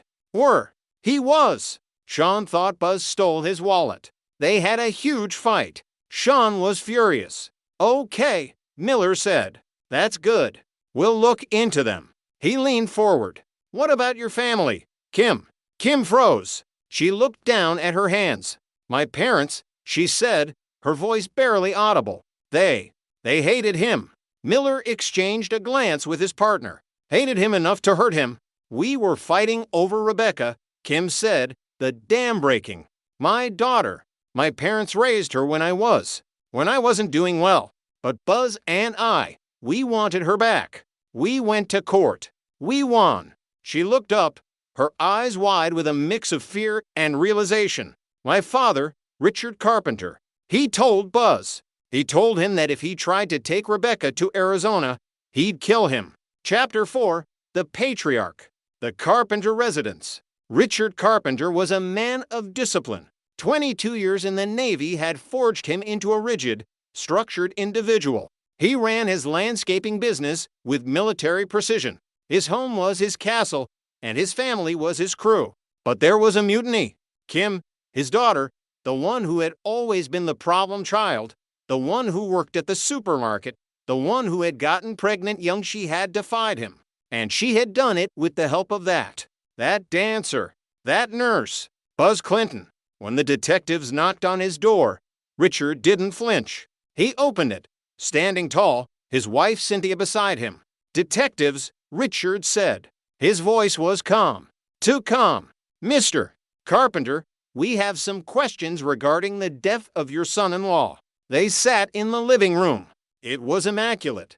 Not a speck of dust. "We heard the news," Cynthia said. She was a nurse, like Buzz, but there was no empathy in her voice. "Tragic. Tragic," Detective Miller repeated, watching them closely. "We understand there was some tension between your families." "Tension?" Richard scoffed. "He was unfit. He was taking our granddaughter away. He was going to drag her to Arizona. We were concerned for Rebecca's safety. That isn't a crime. Where were you last night, Mr. Carpenter?" "Between 6 and 8 p.m. I was here," Richard said instantly. "With my wife." "And your firearms? Do you own any?" "I do." Richard led them to his cabinet. He showed them his collection. Rifles, a shotgun, a few handguns. Miller checked the calibers. The ballistics report from the scene said .38 caliber. Richard Carpenter had guns, but he didn't have a .38. "I didn't kill him," Richard said, crossing his arms. "I didn't like him. I won't pretend I did. But I'm not a murderer." As Miller walked out of the house, he felt a knot in his stomach. Richard Carpenter had the motive. He had the demeanor, but he had an alibi, his wife, and no murder weapon. But there was something else in that room. Another presence. Sitting in the corner during the interview, silent and watchful, were two other people. One was Beth Carpenter, Kim's sister, the successful one, the lawyer. She had watched the detectives with cold, calculating eyes. And beside her was a man Miller didn't recognize. An older man, balding, nervous-looking. Who was the guy with the lawyer's sister? Miller asked his partner as they got into the car. "Name's Heyman Klein," the partner replied, checking his notes. "Real estate lawyer. Beth's boss." "Weird," Miller muttered. "Why bring your boss to a murder questioning? Maybe for legal support?"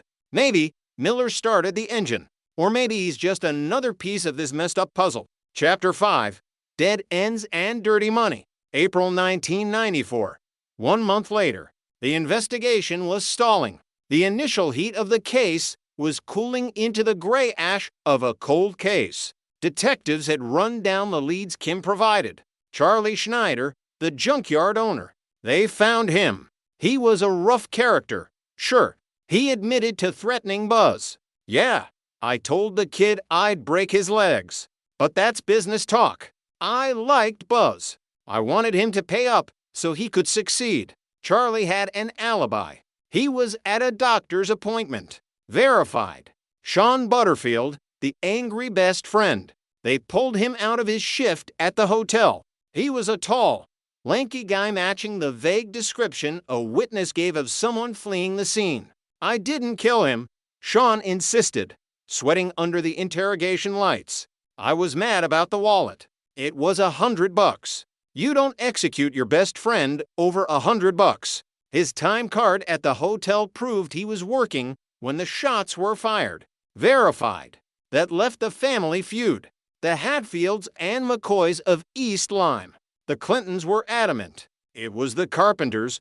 Buzz's mother told Miller every time he called. They wanted Rebecca. They killed my son to get her. Miller believed her. In his gut, he knew it. The custody battle was a war, and Buzz was the casualty. But belief wasn't evidence. Richard Carpenter's alibi held. There was no physical evidence linking the Carpenters to the roadside execution. The case was hitting a wall. A solid, brick wall built of alibis and silence. Miller sat at his desk, staring at the photos of the crime scene. The red Firebird. The body. We're missing something, he muttered. The connection. There has to be a bridge between the family and the trigger man. Because Richard Carpenter didn't pull the trigger. Miller was sure of that. Richard was a control freak. He wouldn't dirty his own hands. He would hire someone. But who? The answer came on a Tuesday afternoon in May, from a payphone call that would blow the case wide open. State Police, major crimes. I have information, a female voice said. She sounded nervous, looking over her shoulder. About the Clinton murder. Who is this? My name is Kathy. Kathy White. You need to look at my boyfriend's friend. Who is he? His name is Mark Dupree. He's a drug dealer. And he's been talking. He says he did a job. A big job. Miller sat up straighter, the phone pressed tight to his ear. Did he say who he did it for? He didn't say the name, Kathy whispered. But he said it was for a lawyer named Klein. Miller froze. He remembered the quiet man sitting in the corner of the Carpenter's living room. The bald man. The boss. Haman Klein. The bridge had just been found. Chapter 6. The Dealer and the Lawyer. May 26, 1994. The interrogation. Mark Dupree was not a mastermind. He was a survivor, a street hustler dealing ounces of cocaine to get by. When the police brought him in, he thought it was a drug bust. He sat in the metal chair, twitching, waiting for a narcotics charge. Detective Miller walked in, dropped a folder on the table. It wasn't a drug file. It was a photo of Buzz Clinton's body. I don't know nothing about that, Dupree said too quickly. We have a witness, Mark. Kathy White. She says you've been bragging. Dupree turned pale. He looked at the mirror, then back at Miller. I want a lawyer. Okay, Miller said calmly. Who do you want? Haman Klein. Miller smiled. It was a cold, predatory smile. Haman Klein? That's interesting, because Kathy says Haman Klein is the one who paid you. Dupree's eyes widened. He realized the trap had already snapped shut. He was alone. If he called Klein, Klein would bury him to save himself. Mark, Miller leaned in, his voice dropping to a conspiratorial whisper. This is a capital murder charge. Electric chair stuff. Unless you were just the tool. Unless someone else pulled the strings. Dupree swallowed hard. He looked at the photo of Buzz. He looked at his future dissolving. It wasn't my idea, Dupree croaked. Whose idea was it? Klein, the lawyer. He buys coke from me. He's an addict. snorts it all day in his fancy office. Why did a lawyer want a nurse dead? He didn't care about the nurse, Dupree said, shaking his head. It was for the girl. The girl, Beth, Dupree said. Beth Carpenter, the lawyer. He's obsessed with her, totally whipped. She wanted her brother-in-law gone. She wanted the niece. She told Klein to fix it. And Klein, he told me to fix it. Miller felt the rush of adrenaline.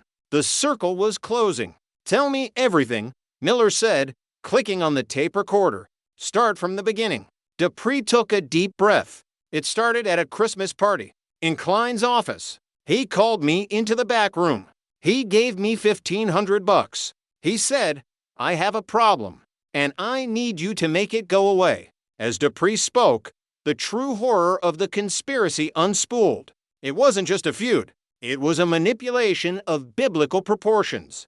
A successful lawyer ruined by drugs and an obsession with a younger woman. A younger woman, Beth Carpenter, who used that obsession to orchestrate the murder of the man standing in her family's way. And Buzz Clinton, the young father who just wanted to raise his daughter, never stood a chance against the combined force of their hatred and greed. I flashed my lights, Dupree confessed, tears welling in his eyes now. On the connector, he pulled over. He thought I needed help. He walked right up to me. He was smiling, I think. Helpful. Dupree looked down at his hands.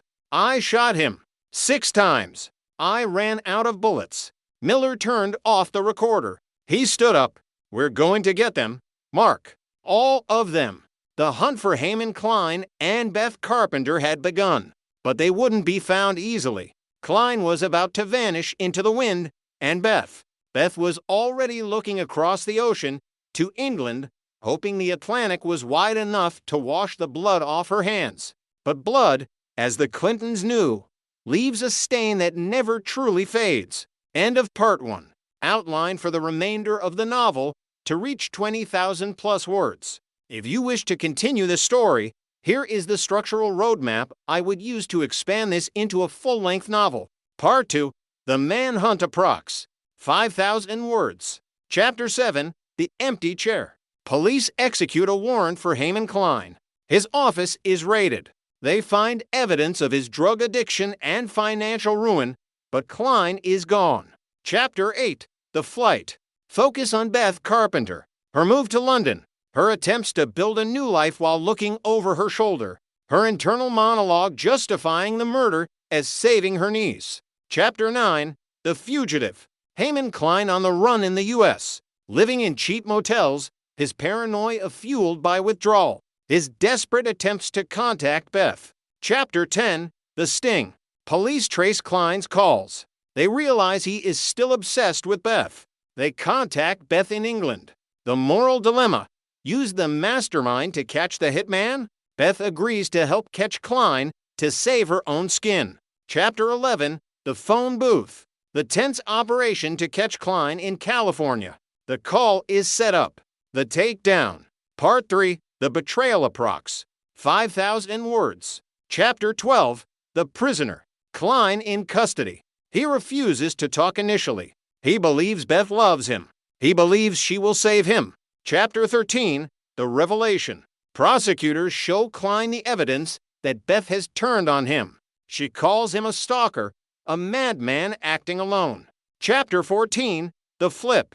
Klein breaks. The emotional devastation of realizing he was used. He agrees to testify against Beth. He reveals the bedroom conversations, the specific demands Beth made. Chapter 15, The Irish Stand. A warrant is issued for Beth. She flees England to Ireland.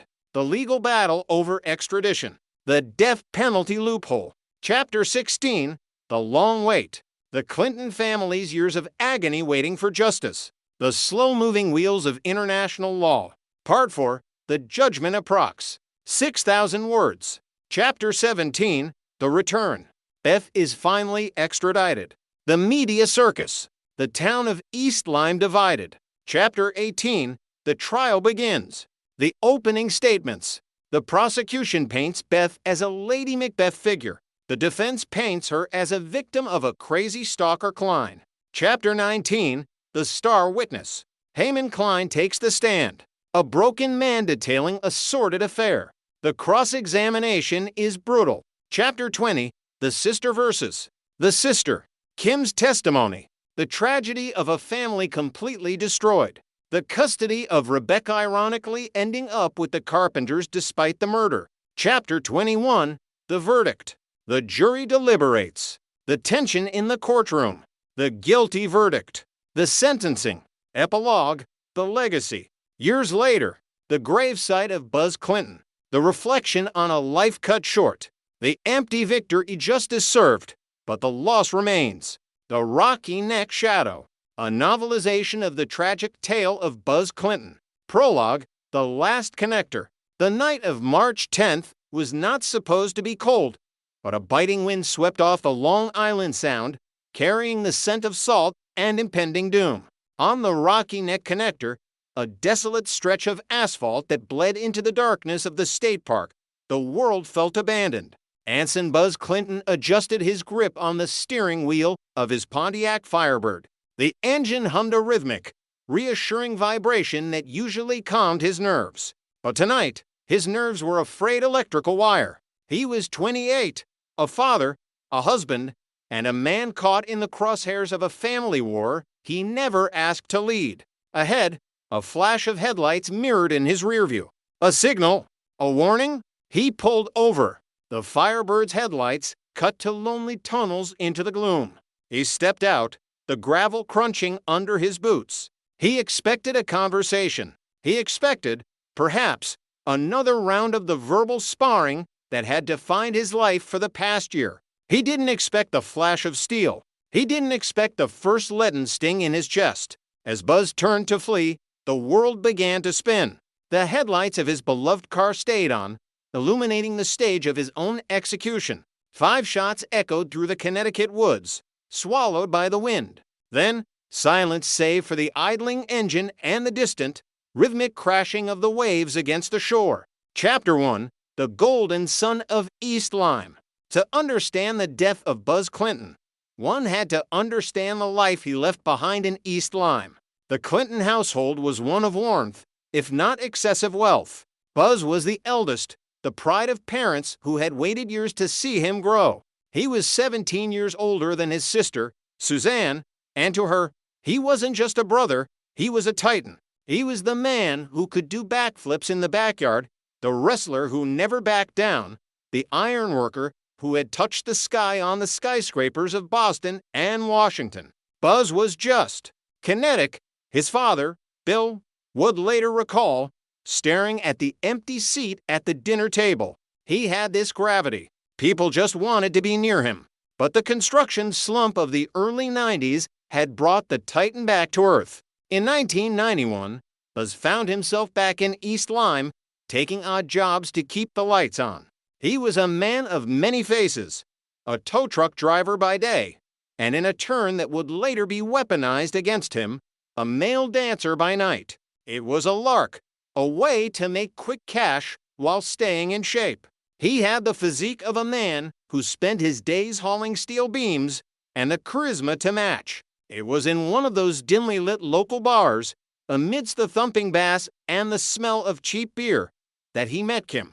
Kimberly Carpenter was different from the women Buzz usually encountered. She was quiet, almost ethereal, with a shadow of sadness behind her eyes. She had a daughter, Rebecca, a bubbly 2-year-old who became the center of Buzz's world before he even realized he was falling in love. He didn't just fall for Kim, Suzanne whispered to her friends. He fell for the idea of being a protector. Buzz traded the stage for the study hall. He hung up his dancing shoes and enrolled in a program to become a certified nursing assistant. He wanted respectability. He wanted a white picket fence life for Kim and Rebecca. On January 17, 1993, they said their vows. 6 months later, their own daughter, Brianna, was born. For a brief, shimmering moment, Buzz Clinton was the happiest man in New London County. He was a father of 2. A man with a career path, and a husband to a woman he adored. But under the surface, a poison was brewing, and that poison had a name, The Carpenters. Chapter 2. The House of Carpenter. If the Clintons were salt of the earth, the Carpenters were polished granite. Richard Carpenter was a man of rigid lines and iron discipline. A Navy veteran of 22 years, he ran his landscaping business with military precision. His wife, Cynthia, was a nurse, a woman who valued order and social standing above all else. They lived in a world where appearances weren't just important, they were the only thing that mattered. They had 3 children, but their sun rose and set with Beth. Beth Carpenter was the family's crowning achievement. A sharp-witted, ambitious attorney, she was the embodiment of the Carpenter standard. She was successful, calculated, and fiercely protective of the family's image. Then there was Kim.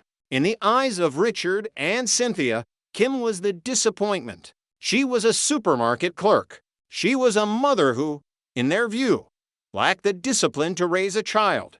For years, while Kim struggled, the Carpenters had essentially raised Rebecca.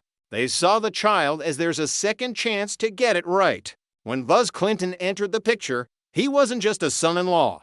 He was an intruder. He's a stripper. Richard, Cynthia had hissed one evening over tea. A common tow truck driver. And he wants to take our granddaughter into that. That life, the disdain was visceral. They saw Buzz's past as a male dancer, not as a job, but as a moral failing. They saw his ironworker grit as thuggery. To them, Buzz was a wolf who had convinced their lamb to leave the fold. The conflict began as a series of cold glances at family dinners. Then came the phone call's demands for Rebecca to be home by 7 p.m. sharp, or the police would be called. Who has custody? Suzanne had asked her brother one night when he came home fuming. Kim does, Buzz replied, his knuckles white as he gripped the kitchen counter. But her mother thinks she owns the air the kid breathes. In October 1992, the Cold War turned hot. The Carpenters filed for emergency temporary custody of Rebecca. They painted a picture of Kim as an unfit, flighty mother and Buzz as a dangerous influence. A judge, swayed by the Carpenters' respectable veneer, granted it. Buzz and Kim were devastated, but Buzz wasn't a man who broke easily. He took the Carpenters to family court. He fought with the same tenacity he used to wrestle opponents to the mat in high school. And he won. The court saw through the Carpenters' accusations. Rebecca was returned to her mother and her stepfather. But in the House of Carpenter, losing was not an option. It was a declaration of war. Chapter 3. The Shadow Lawyer. Beth Carpenter sat in the law offices of Heyman Klein, staring out the window at the rain. She was a woman of law, but her heart was currently governed by something much older and more primal: obsession. Heyman Klein was not the kind of man one expected to be at the center of a murder plot. In his 50s, married with 4 children, he was a respected real estate and banking attorney. He was successful, wealthy, and lived in a sprawling home that screamed stability. But Heyman Klein had 2 secrets. The first was his torrid, illicit affair with Beth Carpenter. He was infatuated with her, obsessed with her youth, her drive, and her sharp, legal mind. He would do anything to keep her happy. The second secret was the white powder he kept in his desk drawer. Heyman Klein was a high-functioning cocaine addict, a man whose reality was often blurred by the chemical rush of the drug he bought weekly from a local dealer named Mark Dupree. "He's hurting her, Heyman," Beth whispered, her voice trembling with a rehearsed fragility. She was talking about Rebecca. She had convinced herself and was now convincing Heyman that Buzz Clinton was abusing the child. There was no evidence, no police reports, no medical findings, just the poisonous whispers of a woman who couldn't stand to lose. "He's going to take her to Arizona," Beth continued, her eyes welling with tears. "He found out they don't have grandparent rights there. If they move, we'll never see her again. My parents, it will kill them." Heyman reached across the desk, taking her hand. He felt the weight of her desperation. To him, Buzz Clinton wasn't a man. He was an obstacle to Beth's happiness. And if Heyman wanted to keep Beth, he had to remove the obstacle. "I can take care of it," Heyman murmured. The cocaine in his system made him feel invincible. like a god who could decide the fates of lesser men. I know someone who does things for me. Beth didn't ask for details. She didn't need to. In the silent agreement between the lover and the mastermind, the contract was signed. Chapter 4, The Merchant of Death. Mark Dupree was not a man who moved in the same circles as Haman Klein or the Carpenters. He lived in the underbelly of Connecticut, a world of shadows, quick transactions, and the constant, low-level hum of violence. He was a drug dealer, a man who measured his life in ounces and bills. When Haman Klein, his most prestigious client, invited him to a Christmas party at the law office, Dupree knew it wasn't for the eggnog. They met in a back room, away from the clinking glasses of the other guests. The air was thick with the scent of expensive cigars and the sharp tang of desperation. "I have a job for you, Mark," Haman said, leaning against his mahogany desk. "A problem that needs a permanent solution." He showed Dupree a photo of Buzz Clinton. Buzz looked happy in the picture, holding Brianna, a wide grin on his face. "How much?" Dupree asked. His voice was a low growl. $8,500, Haman replied. $1,500 down, today. Dupree took the envelope of cash. He didn't know Buzz Clinton. He didn't care about the family feud or the custody battle. To him, Buzz wasn't a father or a husband. He was a paycheck. But Dupree was a dealer, not a professional assassin. For 3 months, he hesitated. He scoped out Buzz's house. He followed the Firebird. But Buzz was always with someone: Kim, the kids, his parents. He was never alone. The pressure from the law office began to mount. Beth was growing impatient. The move to Arizona was looming. The clock was ticking. Then came March 10th. Dupree saw the Firebird on the highway. He saw the lone silhouette of the driver.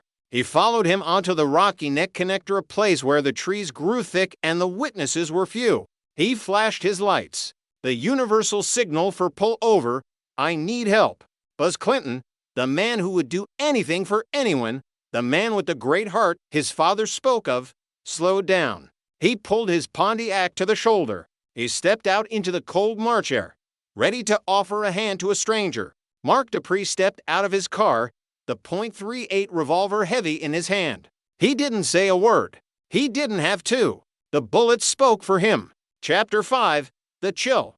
Bill Clinton was at home when the phone rang. It was 7:30 p.m. A friend was on the line, his voice breathless. "Bill, there's been a shooting on the connector. A man is down. They say there's a Firebird on the side of the road." A chill went through Bill's body, a physical, icy sensation that started at the base of his spine and radiated outward until his teeth chattered. It wasn't just fear. It was a premonition. "I knew," Bill would say years later, his voice breaking. "I knew instantly that was my son." He drove to the scene, but the police tape kept him back. He saw the flashing blue and red lights reflecting off the chrome of the Firebird. He saw the white sheet on the asphalt. Officer Joe Dunn, a local cop who had known Buzz for years, approached the car. He had arrested Buzz once or twice for bar fights, the usual scrapes of a young man with too much energy, but he liked him. Buzz was a good guy. Dunn looked at the body. He looked at the blood on the shirt. He felt the same chill Bill Clinton was feeling. "It's him," Dunn whispered into his radio. "It's Anson Buzz Clinton." The investigation began before the body was even cold. Major Crimes moved in. They found the expended bullets. They found the tall, lanky description from a witness who saw a blue sedan flee the scene.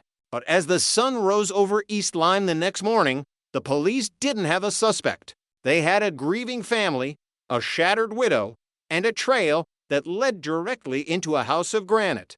The war was over for Buzz Clinton, but for those he left behind, the battle for justice was just beginning. Chapter 6, The Cold Precision of Death. The morning after the murder, the sterile air of the medical examiner's office felt like a second shroud. Dr. H. Wayne Carver leaned over the stainless steel table, his movements methodical, almost rhythmic. Outside, the world was waking up to a tragedy, but in here, there were only facts and flesh. Buzz Clinton lay there, his vibrant energy replaced by the heavy, waxen stillness of the morgue. 5 shots, Carver noted, his voice flat as it hit the tape recorder. 2 in the chest, 2 in the back, and one final point of exclamation in the back of the head. The autopsy told a story of brutal intent. Based on the trajectories, the shooter had been standing. Buzz had been approaching the other vehicle walking toward his killer with the open posture of a man expecting to help, not to die. The first 2 shots had hit him in the chest, likely knocking him back, sending him into a frantic, instinctive spin to flee. That's when the next 2 had found his back. And then the coup de grace, a shot to the base of the skull while he lay helpless on the asphalt. This wasn't a robbery gone wrong. The lead investigator, Detective Sergeant Michael Malhick, muttered, watching from behind the glass. This was a target. Someone wanted to make damn sure Buzz Clinton didn't get back up. 4 bullets were recovered from the body. Combined with the 2 found at the scene, it was a full 6-shot cylinder, a .38 caliber revolver, an old-school weapon, reliable, untraceable if dumped correctly. As the sun reached its zenith over the Connecticut shoreline, the state police knew they weren't looking for a carjacker. They were looking for an executioner. Chapter 7, The Widow's Web. Kim Clinton sat in her parents-in-law's living room, her face a mask of exhaustion and grief. Her eyes were red-rimmed, her hands shaking as she clutched a lukewarm cup of coffee. The police had arrived to ask the hardest questions, the ones that turn a victim's life inside out. Who hated him? Kim, Malhick asked gently. Who had a reason? Kim let out a ragged breath. Everyone says Buzz was a golden boy, but he had debts, detective. He was trying so hard to be the man everyone wanted him to be. She gave them 2 names. The first was Charlie Schneider, the junkyard king, they called him. Buzz owed him $1,500 a drop in the bucket for some, but a mountain for a man trying to reinvent himself as a nurse. Charlie called last week, Kim whispered. He told Buzz if he didn't get the money soon, things would get physical. The second was Sean Butterfield, a former friend, a man Buzz had considered a brother until a $100 bill vanished from Sean's wallet. Sean was convinced Buzz took it, Kim said. He's got a temper. He's tall, thin, like that description you mentioned. Malhick nodded, scribbling in his notebook. But then Bill Clinton spoke up from the corner of the room, his voice like gravel. You're looking in the wrong places, detective. Look at the Carpenters. Look at Richard. Look at Beth. The air in the room thickened. Kim looked at her father-in-law, a flash of something fear, guilt crossing her face. They're her parents. Bill, she pleaded. They're a pack of wolves. Bill snapped back. They threatened him. Richard told Buzz to his face he'd kill him before he let him take Rebecca to Arizona. You want a motive? There it is. A grandfather's obsession. Chapter 8, The Red Herrings. The investigation surged toward Charlie Schneider's junkyard, a sprawling graveyard of rusted steel and broken glass. Detective Malhick found Schneider sitting in a cramped, oil-stained office. The junkyard king didn't look like a killer. He looked like a man who was genuinely grieving. I loved that kid, Charlie said, his voice thick. Yeah, I threatened him. It's business, you know. You gotta talk tough in this town or people walk all over you. But kill him? Over $1,500. He produced a receipt from a ski resort in Vermont. He'd been on the slopes when the shots rang out on the Rocky Neck connector. His alibi was ironclad, verified by 3 employees and a credit card trail. Next was Sean Butterfield. They found him working behind the desk of a local hotel. He was indeed tall and lanky, fitting the witness description perfectly. But as Malhick pressed him, Sean's anger evaporated into tears. I was mad about the $100. Sure, Sean admitted. But Buzz was my friend. I was here, detective, on the clock. Check the logs. Check the security cameras. The logs didn't lie. Sean Butterfield had been checking in a family from New Jersey at 7 p.m. on March 10th. The obvious suspects were evaporating. The red herrings were being swept aside, leaving only the dark, silent monolith of the Carpenter family standing in the center of the storm. Chapter 9, the Arizona ultimatum. To the world, Richard Carpenter was the model of Navy discipline. But within the walls of his landscaping business, a different man emerged. He was a man who viewed life as a series of strategic maneuvers, and in his mind, he was losing the most important battle of his life. A month before the murder, Buzz had walked into Richard's office. He hadn't come to argue. He had come to deliver an ultimatum. "We're moving, Dick," Buzz had said, his voice steady. "Arizona. Kim's already looking at houses. We're taking Rebecca and Brianna, and we're starting over." Richard had felt the